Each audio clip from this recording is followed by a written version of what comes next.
The overhead fluorescent lights in Building C cast harsh shadows across the institutional gray walls as Sarah Martinez made her way down the narrow corridor toward her assigned quarters.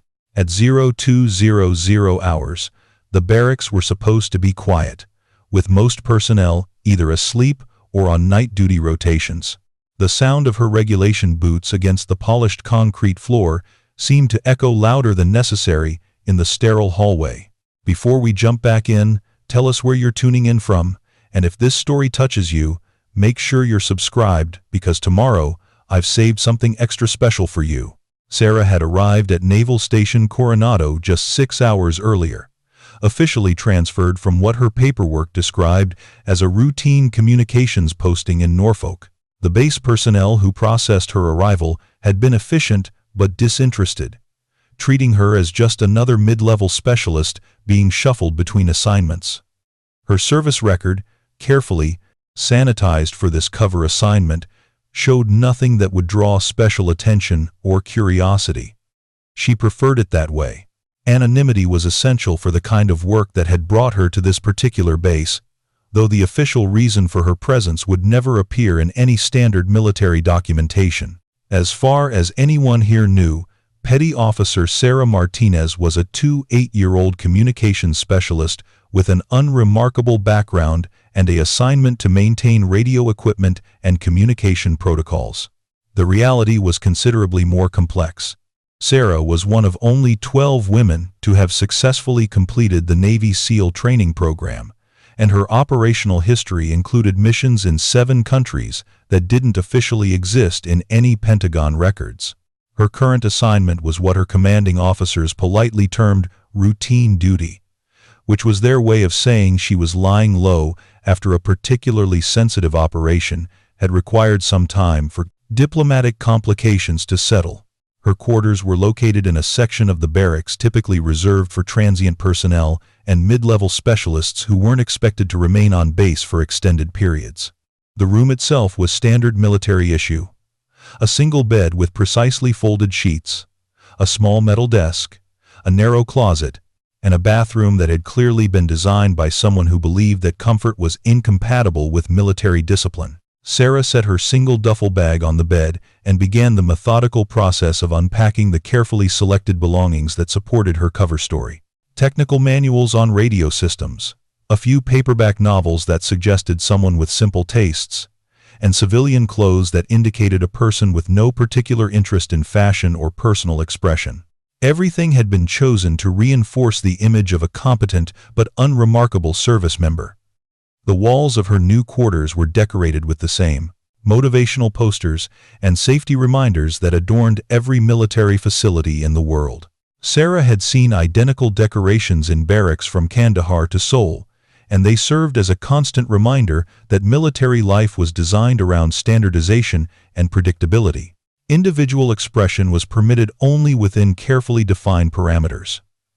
Through her small window, she could see the lights of the main base facilities and the distant glow of San Diego beyond the perimeter fence. Night shift personnel moved between buildings with the purposeful efficiency that characterized military operations during off hours. Everything appeared routine and unremarkable, exactly what her assignment required. Before we begin, make sure to subscribe to Military and Veteran Stories so you never miss these true tales of courage. And tell us in the comments, where are you watching from today? As Sarah arranged her belongings, she mentally reviewed the mission parameters that had brought her to Coronado. Intelligence reports suggested that classified training methods and operational protocols were being leaked to unknown parties, possibly foreign intelligence services. Traditional investigative methods had failed to identify the source of the security breaches, leading to a decision to insert a covert operator with the skills and clearance level necessary to identify and neutralize the threat. The assignment was supposed to last no more than 8 weeks, during which time Sarah would maintain her cover as a communications specialist while conducting surveillance and gathering intelligence about personnel with access to the compromised information. Her training in psychological profiling, technical surveillance, and human intelligence gathering made her uniquely qualified for this type of operation. Sarah completed her unpacking and sat at the small desk to review the technical manuals that formed part of her cover story. The information was genuine enough to pass casual scrutiny, but she already knew the contents by heart from her actual training in advanced communication systems. Reading them served the dual purpose of reinforcing her cover while providing a legitimate reason to spend hours studying in her quarters. The barracks around her were settling into the rhythm of nighttime military life. She could hear occasional footsteps in the corridors, muffled conversations from nearby rooms, and the distant sounds of night shift personnel going about their duties. It was a familiar environment, though most of her recent accommodations had been considerably more Spartan than regulation military quarters. Her previous assignment had involved weeks of living in conditions that made standard barracks seem luxurious by comparison. Cave complexes in Afghanistan, abandoned buildings in urban warfare zones, and improvised shelters in jungle environments had taught her to appreciate basic amenities like running water and electric lighting. Military life was comfortable compared to operational realities. As she read, Sarah became aware of voices in the corridor outside her room. Young male voices, speaking in the kind of animated tones that suggested excitement and energy rather than the subdued conversations typical of personnel trying not to disturb sleeping colleagues. The voices grew louder and more numerous, indicating that a group was forming rather than dispersing. She checked her watch. 0230 hours. Most personnel should have been asleep or on duty, not gathering in the corridors for what sounded like informal socializing. Sarah moved to her window and used the reflection in the glass to observe the hallway behind her, a technique that allowed her to gather information without appearing to do so.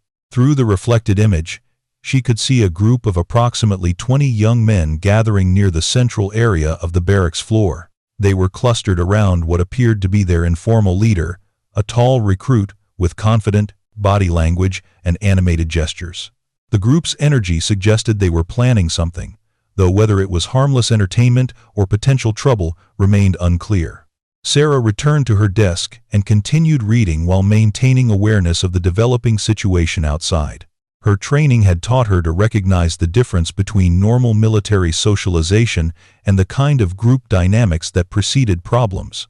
The voices in the corridor were displaying characteristics of the latter. The group in the corridor had grown to 19 members, and their conversation was becoming more focused and purposeful. Sarah could distinguish individual voices now, young men who were clearly new to this base and still establishing their social hierarchy through the kind of posturing and competitive interaction that characterized recently formed military units. Their leader appeared to be a recruit named Connor Mitchell, based on the fragments of conversation Sarah could overhear. Mitchell had the kind of natural charisma that attracted followers, combined with the overconfidence that often led young soldiers into situations that required more judgment than they possessed. His voice carried the undertones of someone who had been successful in previous environments and expected that success to continue. "Check this out," Mitchell was saying to his assembled audience. "New arrival in room 247, some communications specialist who thinks she's too good to introduce herself to the rest of us." His tone carried a mixture of amusement and irritation that suggested he viewed Sarah's preference for solitude as a personal affront to his leadership of the group. The other recruits responded with the kind of encouraging murmurs that indicated they were prepared to follow Mitchell's lead wherever it might take them. Sarah recognized the group dynamic immediately. 19 young men feeding off each other's energy and looking for entertainment or excitement to break the routine of military life.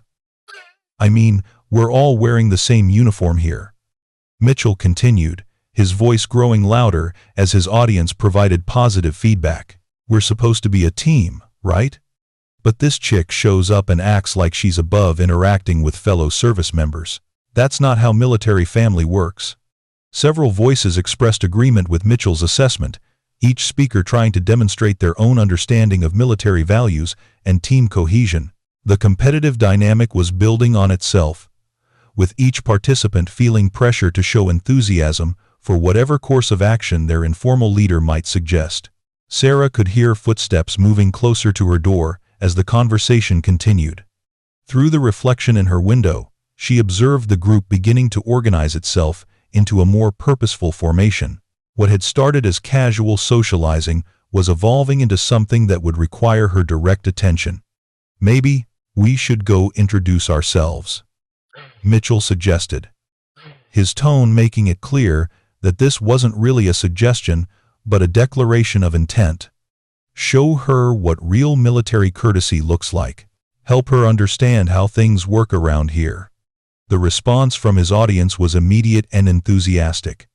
19 voices expressing agreement with their leader's plan, each speaker contributing their own variation on the theme of teaching proper respect and military protocol to someone who had apparently failed to demonstrate appropriate social behavior. Sarah closed her technical manual and began a mental assessment of the situation. 19 young recruits, probably fresh from various training programs, moving with coordinated intent toward her quarters. Their leader displayed the kind of aggressive confidence that suggested he had been successful in intimidating others through numerical advantage and social pressure. What they didn't understand was that they were about to encounter someone whose training and operational experience had prepared her for situations involving significantly more dangerous opponents under considerably more threatening circumstances. Their planned introduction was about to become an education in the difference between perceived strength and actual capability. A sharp knock echoed through her room as Mitchell's knuckles struck her door with deliberate force. The sound was loud enough to ensure she couldn't ignore it, but controlled enough to avoid attracting attention from duty personnel who might be patrolling other areas of the barracks. "Petty Officer Martinez," Mitchell's voice carried clearly through the thin door. "We'd like to have a word with you if you've got a minute." The tone was superficially polite, but Sarah could hear the underlying assumption that her compliance was expected rather than requested. She stood and walked to the door, taking a moment to observe the group through the small window that provided a view into the hallway. 19 young men arranged in a loose formation that blocked most of the corridor space. Their body language displayed the mixture of excitement and nervous energy that preceded confrontational situations.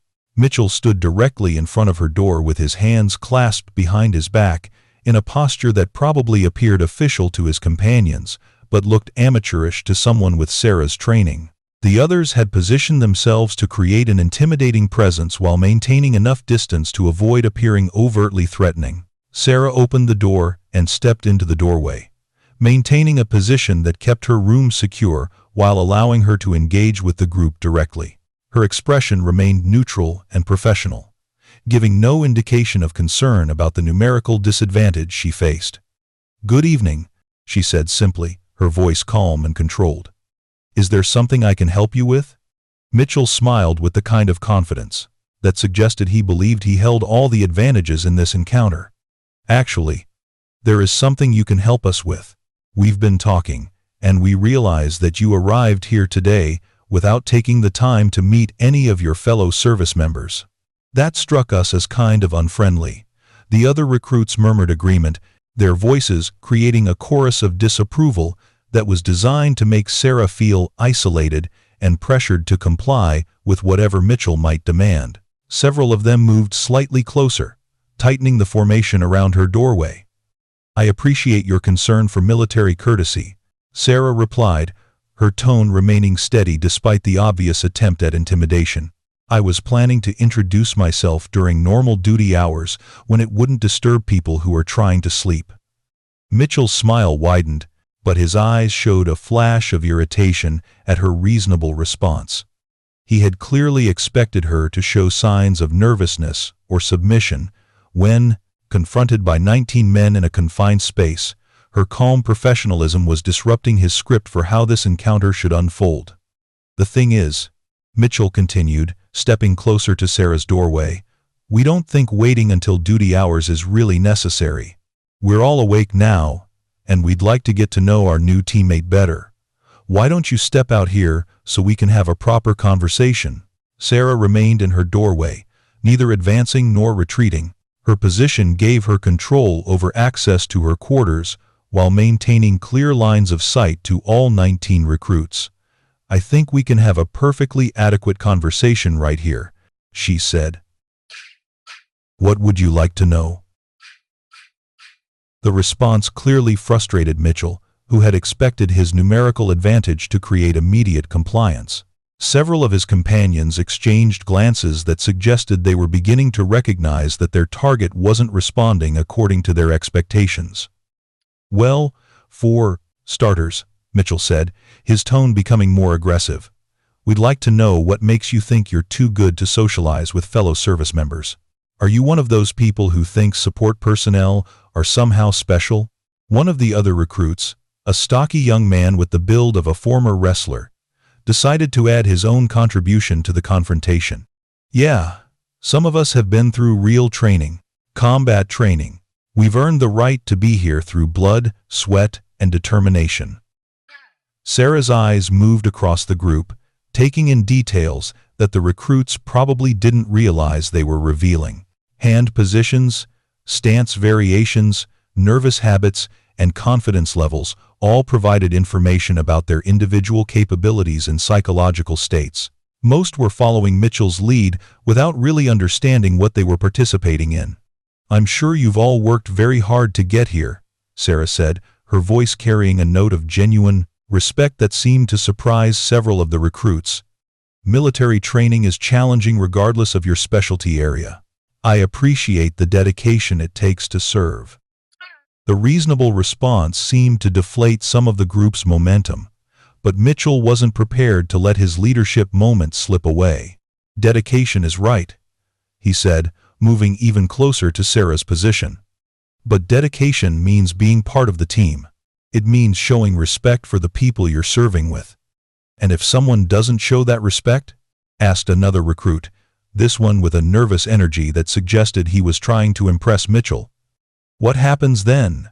Sarah noticed the shift in tone and body language that indicated the group was moving from posturing toward actual threat-making. Her training kicked in automatically, running threat assessments and response calculations without her conscious mind needing to direct the process. Well, Mitchell said, his confidence returning as he sensed his audience's renewed engagement. I guess that depends on whether they're willing to learn how things work around here or if they need a more hands-on education. The implied threat was now explicit, and Sarah felt the familiar calm that always descended when a situation moved from potential conflict to actual confrontation. Her breathing remained steady, her muscles loose but ready, and her mind crystal clear about what needed to happen next. I see, she said quietly, her voice carrying a different quality that most of the recruits didn't consciously notice but which registered on an instinctive level.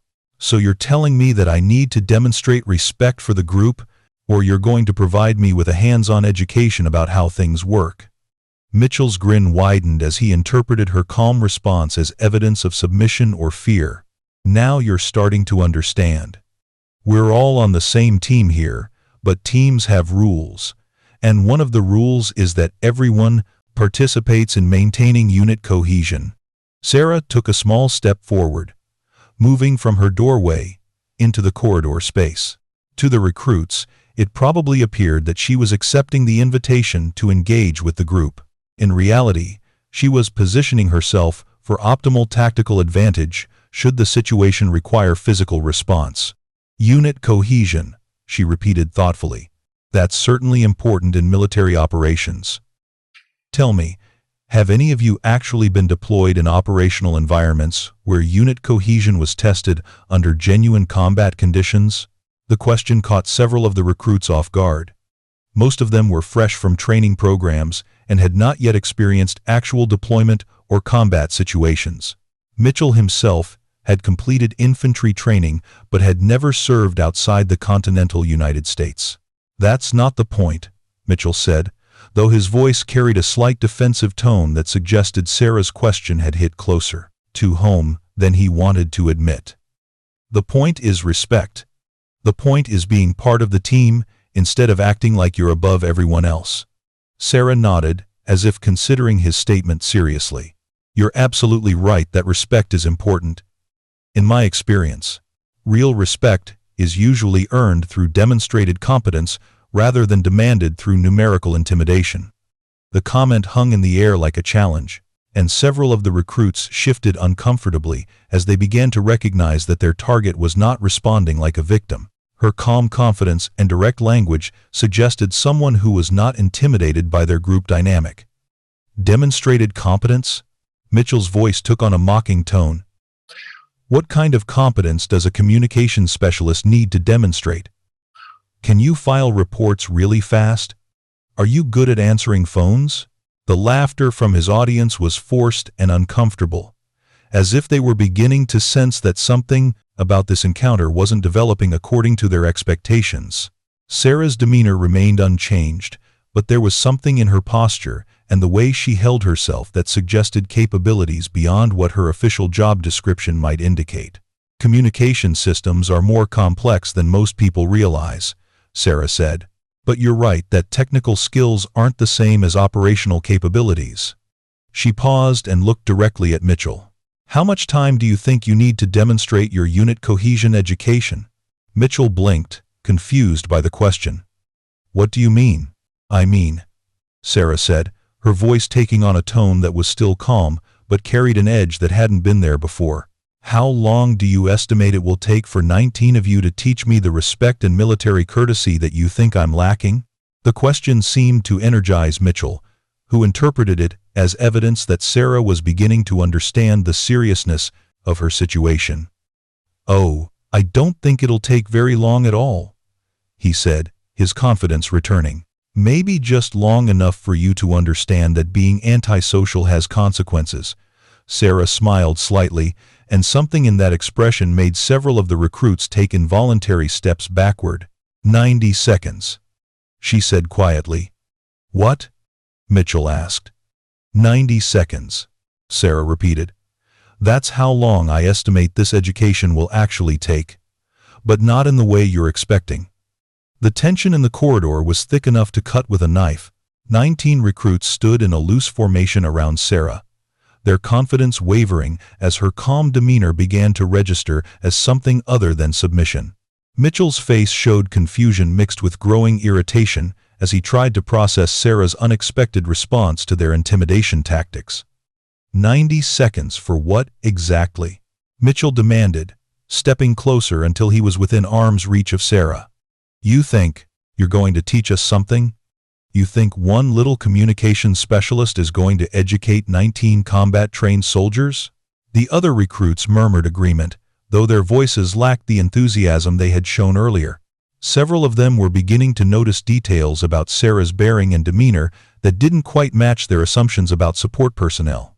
The way she stood, perfectly balanced and completely relaxed despite being outnumbered, suggested someone with training that went well beyond radio maintenance. Sarah's eyes moved across the group again, this time not just assessing threats, but categorizing capabilities. Mitchell was the obvious leader, tall and athletic, but with soft hands that suggested limited real-world experience.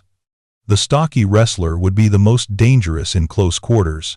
3 others showed signs of genuine combat training, while the remainder were clearly followers, looking to their companions for cues on how to react. Combat trained, Sarah repeated thoughtfully. That's interesting. Tell me, in your combat training, did they teach you about situational awareness? About recognizing when you might be operating on incorrect assumptions? Mitchell's face flushed red with anger and embarrassment. Are you mocking our training? Are you seriously standing there outnumbered 19-1 and questioning our capabilities?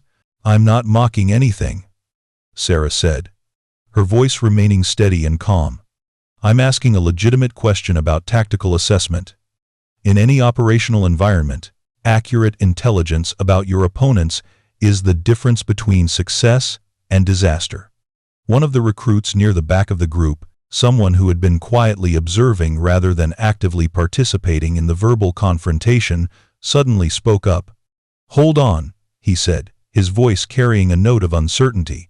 Something about this doesn't feel right. Mitchell spun around to face the speaker, his fear, authority clearly threatened by any suggestion of doubt from his followers. What doesn't feel right, Davis? We've got 19 people and she's got herself. The math seems pretty clear to me. Davis, A lean young man with intelligent eyes took a step back, but continued speaking. It's not the math that's bothering me. It's the way she's acting. Look at her. Does she look scared? Does she look like someone who's worried about being outnumbered? The observation sent a ripple of unease through the group as they began to really look at Sarah's posture and expression for the first time. She stood with her feet shoulder-width apart, her hands relaxed at her sides, and her breathing steady and controlled. There was no tension in her shoulders, no nervous energy, no signs of the stress response that most people would display when faced with potential physical confrontation. Maybe she's just stupid, suggested another recruit, but his voice lacked conviction. Maybe she doesn't understand what's happening here. Sarah smiled at that comment, and something in her expression made several more recruits take involuntary steps backward. I understand exactly what's happening here, she said. 19 young soldiers who've never faced a real threat are trying to intimidate someone they assume is weaker than they are. What you don't understand is that assumptions can be very dangerous things. Mitchell's face contorted with anger at what he perceived as disrespect for his leadership and his group's capabilities. That's it, he snarled. I'm tired of listening to this. Time for you to learn some respect the hard way. He lunged forward with his hands extended toward Sarah's shoulders, intending to grab her and demonstrate his physical dominance. It was exactly the kind of aggressive but sloppy attack that Sarah had been trained to counter since her first day in SEAL training. What happened next unfolded so quickly that most of the witnesses would later have difficulty describing the exact sequence of events. Sarah moved with the fluid precision of someone whose responses had been honed through thousands of hours of combat training. She sidestepped Mitchell's clumsy charge, caught his extended arm, and used his forward momentum to send him crashing into the wall behind her, with a sound that echoed through the corridor like a gunshot. The entire maneuver took less than 2 seconds from start to finish. Mitchell went from confident aggressor to stunned victim faster than his brain could process what had happened. He slid down the wall and sat heavily on the floor, blinking in confusion and trying to figure out why his attempted tackle had resulted in him being the one on the ground. The 18 remaining recruits stood frozen in shock. Their informal leader, who had seemed so confident and in control just moments before, was now sitting dazed on the floor, while the small woman they had planned to intimidate stood over him without apparent effort. 17 seconds, Sarah said calmly, as if she were commenting on the weather. I may have overestimated. Davis, the recruit who had expressed earlier concerns, found his voice first. What the hell just happened? He whispered, though his question was clearly rhetorical. Everyone had seen what happened. They simply couldn't believe it. Sarah looked around at the remaining 18 recruits, her expression calm but alert. Your friend just learned that momentum and size don't necessarily determine the outcome of physical confrontations. Would anyone else like to test that theory? 2 of the more aggressive recruits, apparently unwilling to accept that their group's advantage had just been neutralized by someone half their size, moved forward simultaneously. They approached from different angles, clearly intending to use coordinated tactics to overwhelm Sarah through numerical superiority. Sarah's response was even more impressive than her first demonstration. She dropped low and swept the legs of the first attacker, sending him crashing to the floor, then pivoted smoothly to catch the second attacker's punch and redirect his momentum into a joint lock that left him gasping in pain and completely unable to move. The entire sequence took 8 seconds. 2 more recruits were now neutralized, and Sarah appeared to have barely exerted herself. Her breathing remained steady, her posture controlled, and her expression calm. 38 seconds total, she observed. Still well within my estimate. The remaining 16 recruits began to back away from Sarah. Their earlier confidence completely evaporated. The demonstration they had just witnessed was so far beyond anything they had encountered in their training that several of them were beginning to question whether they were dealing with an ordinary service member at all. This is impossible, muttered one of the recruits, a young man whose name tape read Thompson. Support personnel don't move like that. Communications specialists don't have that kind of training. Davis, who had been the first to express doubts about their course of action, stepped further back and studied Sarah's face with new understanding. "Communications specialist," he said slowly. "That's your cover story, isn't it?" Sarah tilted her head slightly, neither confirming nor denying the observation. "Cover story is an interesting choice of words. What makes you think I need a cover story?" "Because no one moves like that without serious training," Davis replied. "And I mean serious training. Special operations training. The kind of training that gets classified in personnel files." Several of the other recruits were nodding agreement, their military education finally providing them with a framework for understanding what they had just witnessed. The speed, precision, and efficiency of Sarah's movements were characteristic of elite combat training, not basic military instruction. Thompson, still trying to process what he had seen, managed to find his voice. "Special operations? You mean like Navy SEALs," Davis finished. "Or Delta Force. Or some other unit that doesn't advertise its capabilities." The words hung in the air like a revelation. 19 recruits had cornered someone they assumed was a vulnerable target, only to discover that they had actually confronted one of the most dangerous people on the entire base. The irony was so complete that several of them began to laugh nervously, though the sound held no humor. Mitchell was beginning to recover from his collision with the wall, though he remained sitting on the floor and showed no inclination to continue the confrontation. His face displayed a mixture of pain, embarrassment, and dawning understanding of just how badly he had miscalculated the situation. "SEALs," he repeated weakly. "You're telling me we just tried to intimidate a Navy SEAL?" Sarah's expression remained neutral, but she didn't deny the assessment. "I'm telling you that making assumptions about people based on their apparent job descriptions can lead to uncomfortable surprises. In operational environments, those surprises can be fatal." One of the recruits who had remained in the background throughout the confrontation, clearly the smartest member of the group, stepped forward with his hands visible and his posture non-threatening. "Ma'am," he said respectfully, "I think we owe you an apology. We made some very poor decisions tonight." "Apology accepted," Sarah replied simply. "But what's more important is that you understand why those decisions were poor. In real combat situations, underestimating your opponents gets people killed. Not just you, but the people depending on you for their safety." The lesson was sinking in as the recruits began to fully grasp the implications of what had just occurred.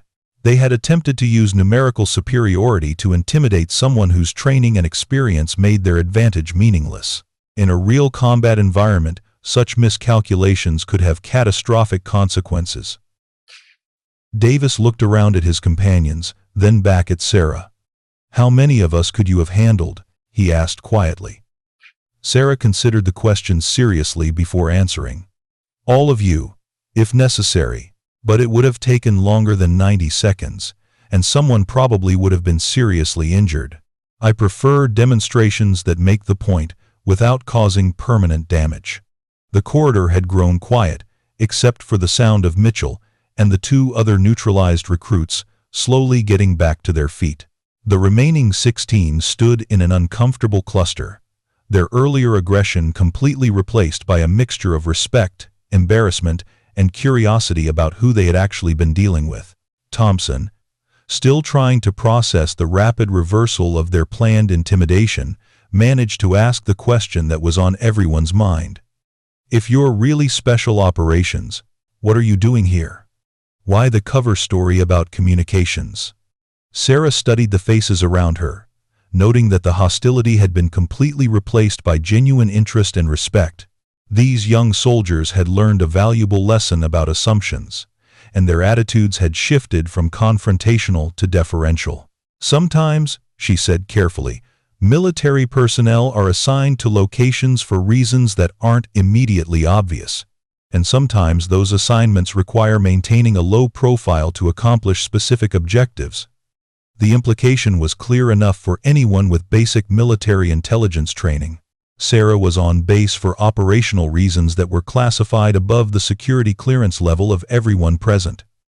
Her cover as a communications specialist was necessary for mission security, not personal preference.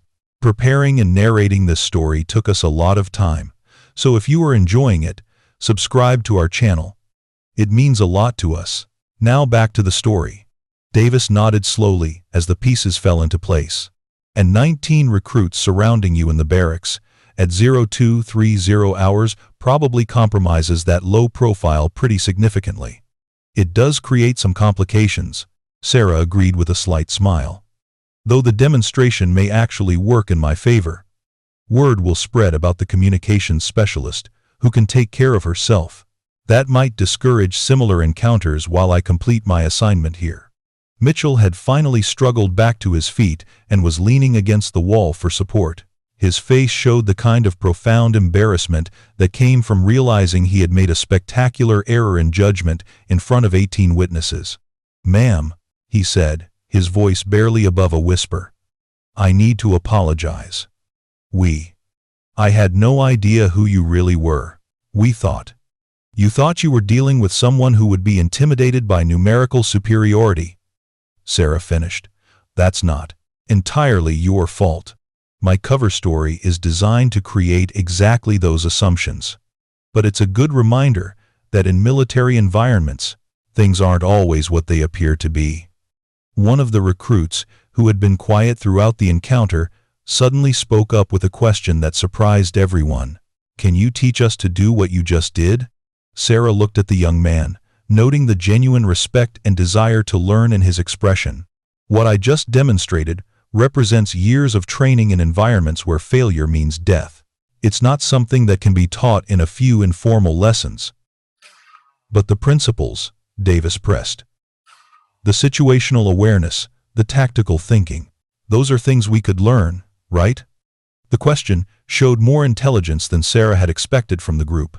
These recruits were beginning to understand that what they had witnessed wasn't just physical technique, but a different approach to thinking about conflict and personal security. "The most important lesson," Sarah said, "is that real strength doesn't need to advertise itself. The most dangerous people you'll ever encounter are often the ones who appear least threatening. Quiet confidence is usually more effective than loud posturing."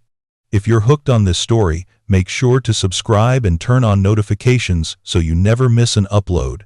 Your support means everything and helps me bring you more inspiring military stories like this one. The recruits nodded, absorbing the wisdom that came from someone whose operational experience gave weight to her words. Several of them were already mentally reviewing their own behavior and attitudes, recognizing areas where they had confused volume with authority or size with capability. Thompson looked around at his companions, then back at Sarah. "What happens now? Do you report this to our commanding officers?" Sarah considered the question.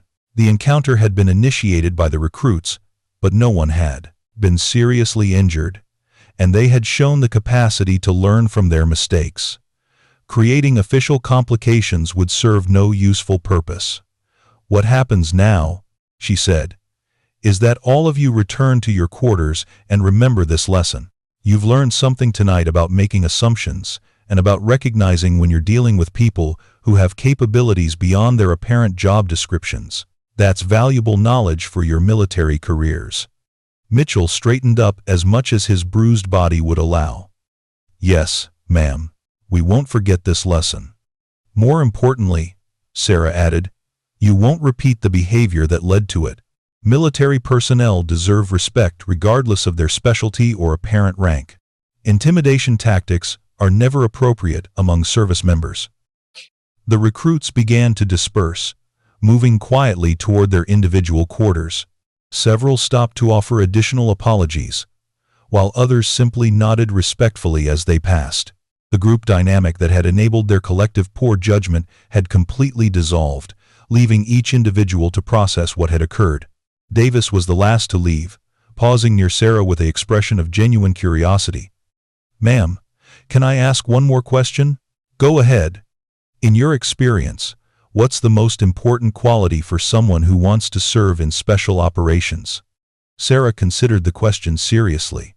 "The ability to recognize that you don't know everything and the humility to keep learning from every situation you encounter. The moment you think you have all the answers is the moment you become dangerous to yourself and everyone around you.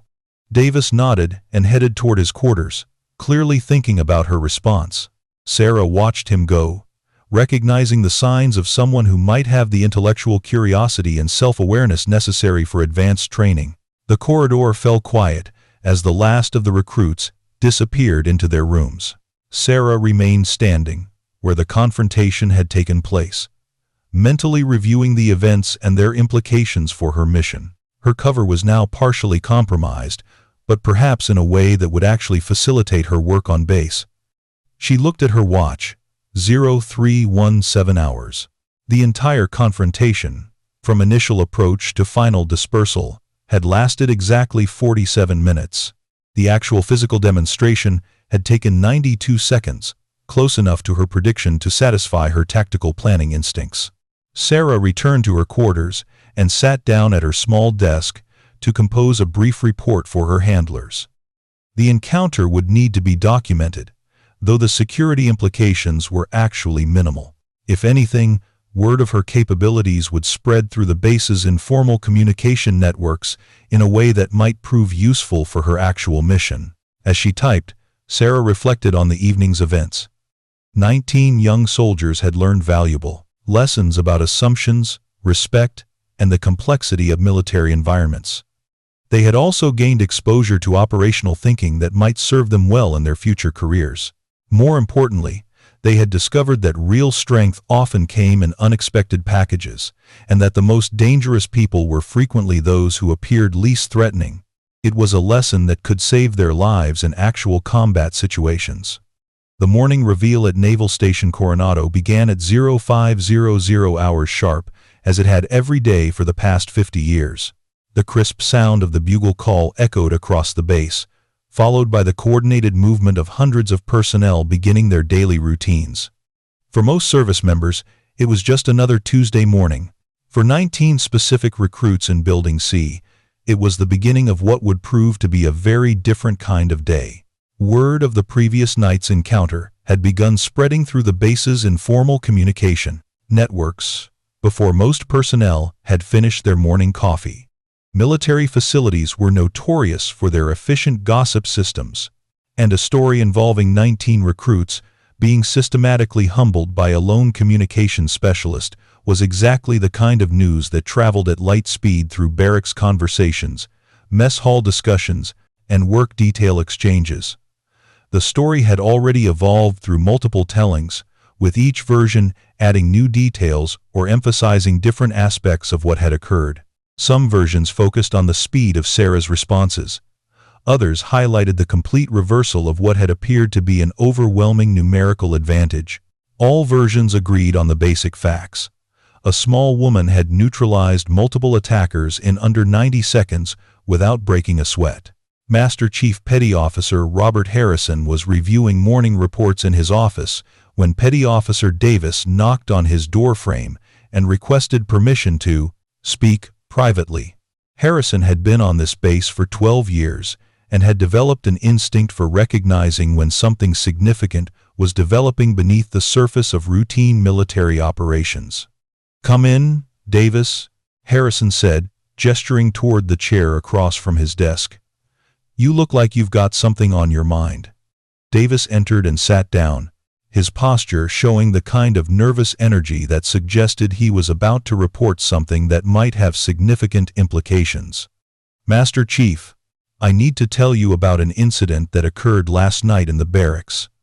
Harrison leaned back in his chair, prepared to hear about the kind of minor disciplinary issue that was common among newly assigned personnel. What he heard instead was a detailed account of an encounter that made him sit forward with sharp attention. 19 of you surrounded one communications specialist," Harrison repeated slowly, making sure he had understood correctly. "And she neutralized 3 attackers in under 2 minutes without sustaining any injuries herself." "Yes, Master Chief, but that's not the most important part." Davis paused, clearly struggling with how to phrase his next statement. "Sir, I don't think Petty Officer Martinez is actually a communications specialist." Harrison's eyebrows raised. What makes you say that? The way she moved, sir. The techniques she used. The tactical awareness she demonstrated. It was special operations level training, no question about it. Davis leaned forward slightly, and when we asked her about it directly, she didn't deny it. The implications began clicking into place in Harrison's mind. He had been around special operations personnel long enough to recognize the signs, and he had also been around long enough to understand when classified assignments required cover stories and operational security.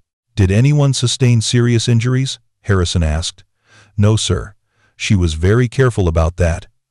Mitchell got knocked around a bit, but nothing that required medical attention. It was like she was trying to teach us a lesson without actually hurting anyone. Harrison nodded thoughtfully. The description fit the profile of someone with advanced training who was operating under specific mission parameters that prohibited unnecessary escalation or violence. It also suggested someone who understood the difference between neutralizing threats and causing permanent damage. What's the current status among your group? Everyone's pretty shaken up, sir. But also impressed. And grateful, if I'm being honest. Davis paused. We learned some important lessons about assumptions and respect, and about recognizing when you're dealing with people who have capabilities you can't see on the surface. Before Harrison could respond, his phone rang with a call from Commander Sarah Walsh, the base intelligence officer. The timing was too coincidental to be accidental, which meant that word of the incident had already reached official channels. Master Chief, I need to see you in my office immediately. And bring Petty Officer Davis with you.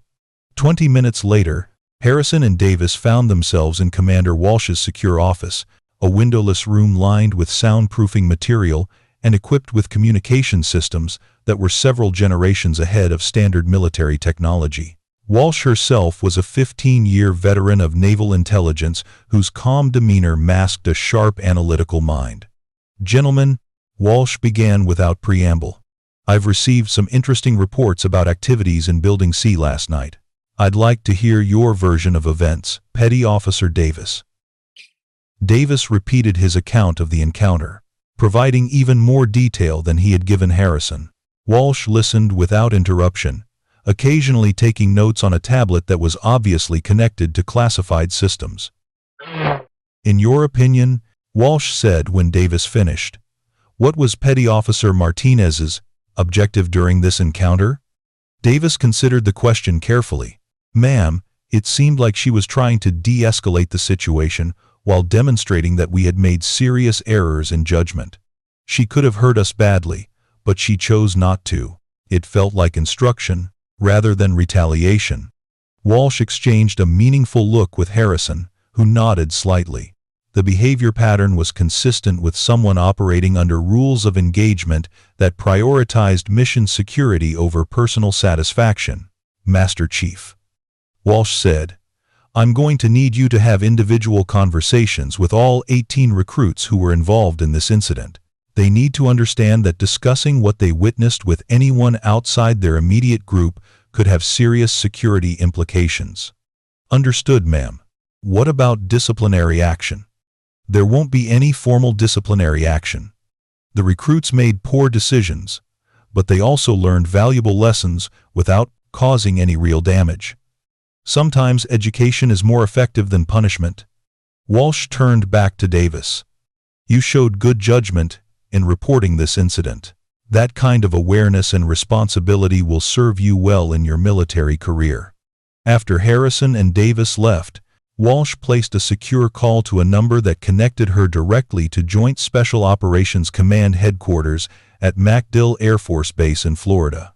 The conversation that followed was brief and conducted in the kind of coded language that prevented casual listeners from understanding its content. Within 2 hours, new orders were transmitted through encrypted channels to personnel at Naval Station Coronado.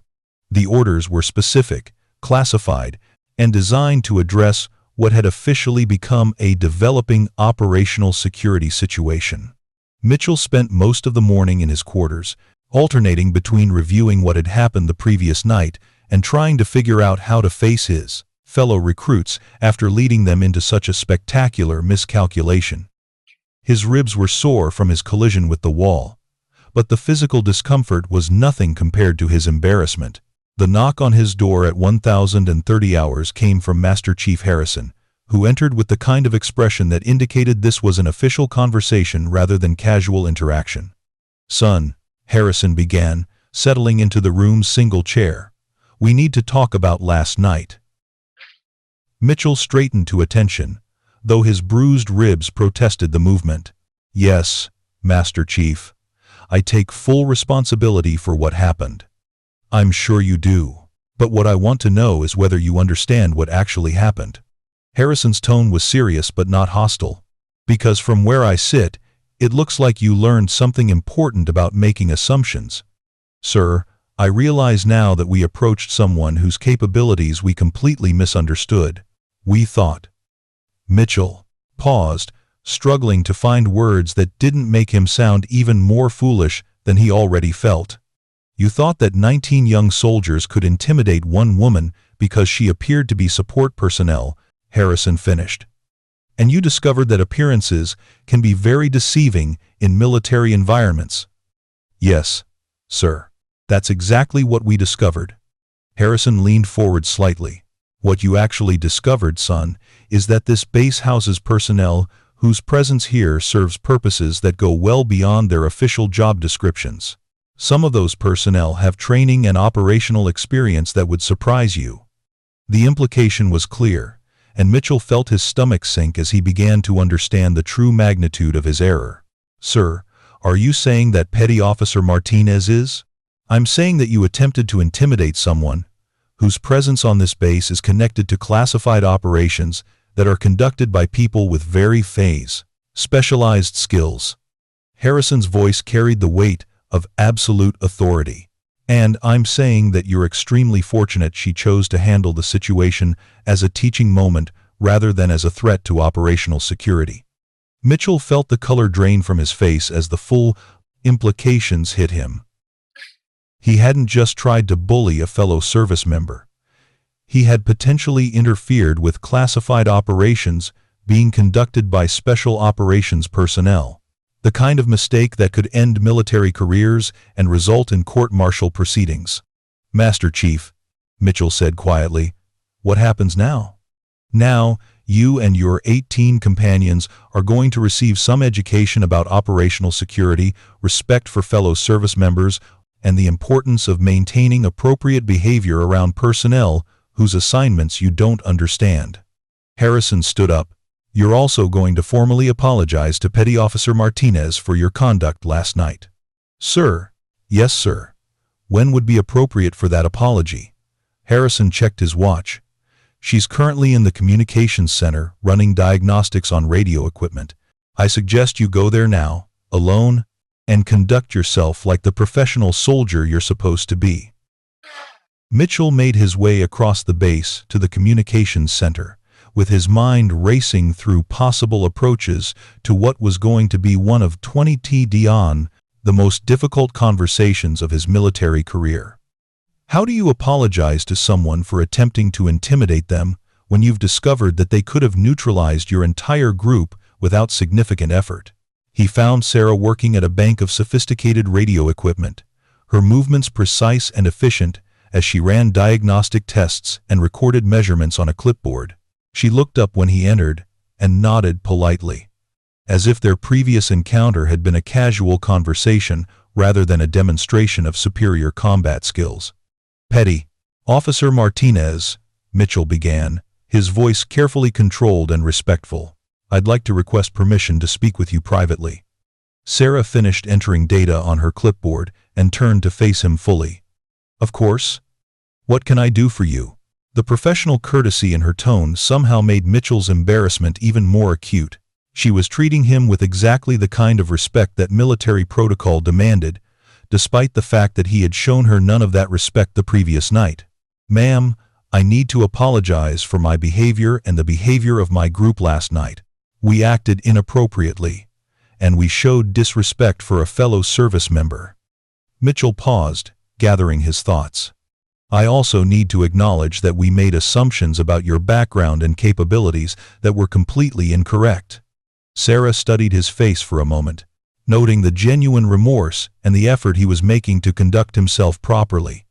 "Apology accepted," she said, simply. "What's more important is that you understand why your behavior was problematic." "Yes, ma'am. We've learned that making assumptions about people based on their apparent job assignments can lead to serious errors in judgment. And we've learned that respect should be automatic among military personnel, regardless of their specialty or background." "Those are valuable lessons," Sarah agreed. "But there's something else you should understand. In operational environments, the kind of miscalculation you made last night could have fatal consequences. Not just for you, but for the people depending on you for their safety and security." Mitchell nodded, beginning to grasp the broader implications of what had occurred. "Ma'am, may I ask you a question?" "Go ahead." "In your experience, what's the best way to demonstrate real leadership among a group of soldiers?" Sarah considered the question seriously. Real leadership means taking responsibility for mistakes, learning from them, and ensuring that your people benefit from those lessons. It means recognizing that your primary job is to make everyone around you better at their jobs, not to prove your own superiority. The answer hit Mitchell like a physical blow, because it highlighted everything he had done wrong the previous night. Instead of trying to make his group better soldiers, he had led them into a situation that demonstrated poor judgment, lack of discipline, and disrespect for fellow service members. "Ma'am," Mitchell said quietly, "how do I fix this? How do I regain the respect of my people after leading them into such a poor decision?" "By demonstrating that you learned from the experience," Sarah replied. "By showing them through your actions that you understand the difference between real leadership and intimidation tactics. And by making sure they understand the lessons they learned last night so they don't repeat similar mistakes." Mitchell straightened to attention and rendered a perfect military salute. "Yes, ma'am. Thank you for the guidance, and thank you for handling last night's situation with more professionalism than we deserved." Sarah returned the salute with the same precision, and Mitchell realized that this was the first time anyone had saluted him with genuine respect rather than mere protocol compliance. The difference was profound and humbling. Word of Mitchell's formal apology had spread through the recruit group by 1400 hours, along with news that Master Chief Harrison would be conducting individual counseling sessions with each person who had participated in the previous night's incident. The sessions were officially described as professional development conversations, but everyone understood their actual purpose. Davis was the first to meet with Harrison, and his session set the tone for what would follow. Rather than focusing on punishment or discipline, Harrison emphasized the learning opportunities that had emerged from their encounter with Sarah. "You showed good judgment last night," Harrison told Davis. "You recognized when something didn't feel right, and you had the courage to voice your concerns. That kind of situational awareness will serve you well in your career." "Thank you, Master Chief. But I still participated in the initial approach. I should have spoken up earlier." "Learning to trust your instincts takes time and experience," Harrison replied. "What's important is that you recognize the value of those instincts now. In operational environments, the ability to sense when things aren't what they appear to be can save lives." Similar conversations took place with each of the 18 other recruits, though the content varied based on each individual's role in the previous night's events. Those who had shown aggressive behavior received more pointed counseling about respect and professionalism. Those who had demonstrated better judgment were encouraged to trust their instincts and take leadership roles in future situations. Thompson, who had been among the most vocal supporters of Mitchell's confrontational approach, found his session with Harrison particularly challenging. "You've got natural leadership qualities," Harrison told him. "But leadership means understanding when not to act as much as knowing when to take action. Last night you encouraged behavior that could have had serious consequences for everyone involved." "Yes, Master Chief. I realize that now. How do I make sure I don't make similar mistakes in the future?" "By remembering that real strength doesn't need to prove itself through intimidation. and by understanding that in military environments, there are always people around you whose capabilities and backgrounds you don't fully understand. The most significant conversation took place that evening when Commander Walsh requested a meeting with all 19 recruits in a secure conference room. The room itself sent a message about the seriousness of the discussion. It was equipped with classified communication systems and soundproofing that indicated conversations of national security importance. "Gentlemen," Walsh began, "you've all learned some valuable lessons over the past 24 hours. But I want to make sure you understand the broader context of what occurred." She activated a presentation screen that displayed organizational charts and mission statements for various special operations units. Naval Station Coronado hosts personnel from multiple elite units whose presence here is often connected to classified operations. These personnel sometimes maintain cover identities that conceal their true backgrounds and capabilities. The recruits listened with growing understanding as Walsh explained how operational security requirements often necessitated maintaining false or incomplete official records for personnel engaged in sensitive missions. "The individual you encountered last night," Walsh continued, "is an example of how elite operators sometimes blend into general military populations while conducting missions that serve national security interests. Your behavior toward her wasn't just disrespectful. It potentially compromised operational security." Davis raised his hand to ask a question. "Ma'am, how do we know when we're dealing with someone whose background is classified?" "You don't," Walsh replied bluntly. "That's exactly the point. You treat every service member with appropriate respect and professionalism because you never know who you're actually dealing with. The person who appears to be a supply clerk might be a Delta Force operator. The mechanic working on vehicles might be a Navy SEAL. The communications specialist might be conducting counterintelligence operations." The lesson was sinking in as the recruits began to understand the complexity of military environments and the importance of maintaining professional behavior regardless of apparent hierarchies or specialties. Walsh concluded the presentation with specific guidance about operational security and the importance of not discussing what they had witnessed with anyone outside their immediate group. The guidance was delivered as a direct order rather than a request, emphasizing its importance to national security. As the recruits filed out of the conference room, Mitchell lingered to speak with Walsh privately. "Ma'am," he said, "I want to make sure I understand my responsibilities going forward. How do I ensure that my people learn the right lessons from this experience?" Walsh studied the young recruit's face, noting the genuine concern and the evident effort he was making to understand the broader implications of leadership responsibility. "You ensure they learn by demonstrating the kind of leadership that brings out the best in people rather than trying to prove your own superiority," Walsh replied. "Real leaders create environments where everyone can contribute their capabilities without fear of intimidation or harassment." "Yes, ma'am." "And regarding Petty Officer Martinez specifically, you treat her with exactly the same professional courtesy you would show to any superior officer, regardless of her apparent rank or specialty. And you make sure your people understand that her presence on this base serves purposes that are above their security clearance level." Over the following weeks, the effects of the Barracks incident rippled through the recruit group in ways that surprised even their supervising officers.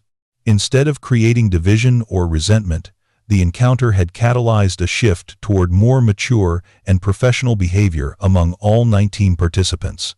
Mitchell emerged as a different kind of leader, one who focused on developing his people's capabilities rather than asserting dominance through intimidation. His approach to problem-solving became more analytical and less confrontational, and his ability to recognize when he didn't have all the information improved dramatically. Davis proved to have exceptional instincts for recognizing complex situations and was recommended for advanced training in intelligence analysis. His ability to sense when things weren't what they appeared to be, combined with his courage in voicing concerns, marked him as someone with potential for specialized assignments. The other recruits benefited from exposure to tactical thinking and situational awareness concepts that typically weren't introduced until much later in their training. They learned to observe body language, assess threat levels, and recognize the difference between apparent strength and actual capability. Sarah completed her classified assignment at Naval Station Coronado 3 weeks later, having successfully identified and neutralized a security breach that had threatened sensitive operational information. Her cover as a communications specialist had been partially compromised by the Barracks incident, but the enhanced reputation that resulted had actually facilitated her investigation by making certain suspects more willing to approach her. On her final day at the base, she encountered several of the recruits who had been involved in the original confrontation. Their behavior toward her was markedly different from their initial approach. They showed genuine respect and professional courtesy, demonstrating that the lessons learned that night had produced lasting change. Mitchell approached her as she was loading her gear into a departure vehicle. "Ma'am," he said, rendering a crisp salute, "I wanted to thank you for the way you handled our encounter. You could have responded very differently, but you chose to teach us something valuable instead." "You're welcome," Sarah replied, returning the salute. "Remember that real leadership is about bringing out the best in people, not proving your own superiority. The military needs leaders who understand that distinction." As Sarah's vehicle departed the base, she reflected on the unexpected ways that operational assignments could evolve.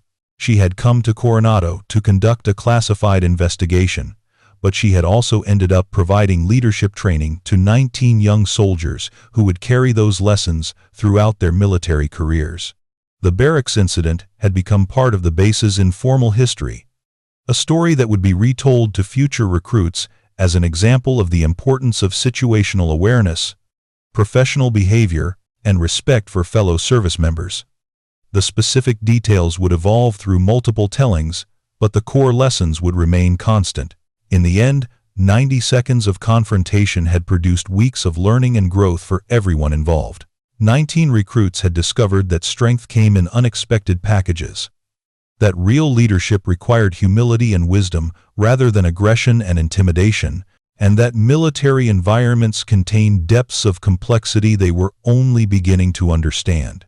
And somewhere in the classified files of Joint Special Operations Command, a brief report documented how a routine counterintelligence assignment had been completed successfully while simultaneously providing valuable training to the next generation of military leaders.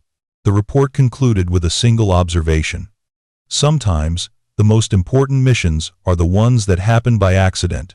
When operational personnel demonstrate that elite capabilities come with the responsibility to elevate others rather than diminish them. Up next, you've got 2 more standout stories right on your screen. If this one hit the mark, you won't want to pass these up. Just click and check them out.